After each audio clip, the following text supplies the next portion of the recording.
Bismillahirrahmanirrahim. Innalillahi wa inna ilaihi raji'un.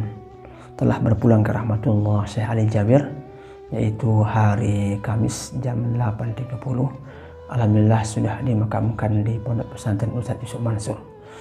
Mungkin ada yang bertanya-tanya kenapa dimakamkan di pondok beliau, karena kita tahu ya, Syekh Ali Jabir merupakan ulama dan berasal dari Madinah, jadi asli orang Arab, dan beliau berniat pindah ke Indonesia, berdakwah ke Indonesia, berangkat ke Indonesia karena apa? Karena kecintaan beliau terhadap Quran ya, karena kecintaan beliau terhadap Quran dan kecintaan beliau kepada negara kita di Indonesia.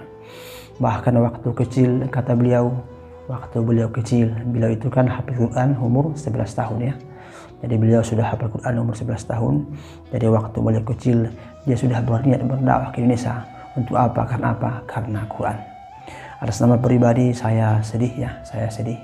Saya turut berduka cita, saya turut merasa kehilangan karena kehilangan beliau. Karena saya anggap Syekh Jabir ini merupakan sebagai guru saya juga ya. Sebagai guru saya memberikan semangat terhadap menghafal Quran. Saya pribadi terus terang, kenapa saya buat video ini karena saya anggap beliau itu seperti guru saya. Karena anggap beliau itu seperti guru saya. Karena apa? Karena saya pribadi menghafal Quran itu ketika saya menikah ya. Ketika saya menikah, ketika saya punya anak 2, maka saya semangat mulai menghafal Quran itu karena apa? Karena salah satunya karena beliau, karena Syekh Ali Jabir. Makanya turut berduka cita atas meninggalnya beliau, dan saya mengharapkan kepada sahabat-sahabat semua, yuk ya kita mendoakan beliau. Kita doakan beliau, mudah-mudahan Allah terima amal ibadahnya. Mudah-mudahan Allah terima amal ibadahnya. Karena kalau kita lihat, Syekh ini merupakan salah satunya ustadz, syekh, ulama yang yang menggerakkan Indonesia menghafal ya. Jadi beliau bermimpi itu suatu saat nanti Indonesia ini satu rumah itu satu penghafal Quran. Maka saya pribadi termasuk warga Indonesia atau jamaah beliau, dalam tanda kutip jamaah beliau yang ikut itu ya. Saya alhamdulillah Allah berikan anak 4 kepada saya, maka insya Allah 4 diseniatkan menghafal Quran. Bahkan anak saya yang ketiga namanya Malika itu, saya berniat suatu saat itu akan menghafal Quran di pesantren beliau. Karena apa? Karena salah satunya kecintaan saya kepada beliau. Maka kepada sahabat-sahabat semua saya minta, pertama yuk kita doakan ya, mudah-mudahan segala amal ibadah beliau terima Allah Subhanahu wa taala, dan mudah-mudahan Allah tempatkan ke surganya.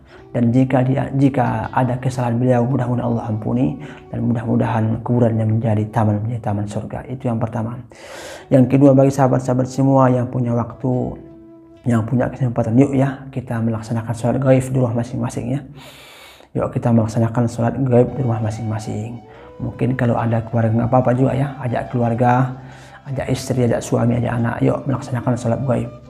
Bagaimana cara Ustadz? Mungkin seperti biasa ya, seperti mengerjakan sholat orang meninggal ya. Yang 4 takbir ya, yang pertama Al-Fatihah, yang kedua salawat, yang ketiga doa, yang keempat doa baru salam.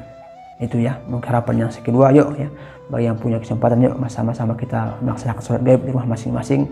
Ini merupakan cinta kita kepada beliau. Karena apa? Karena doa-doa yang kita baca itu akan kembali kepada kita, dan sholat-sholat yang kita baca pun nanti akan Allah kembalikan kepada kita. Karena apa? Karena pahalanya kepada kita semua.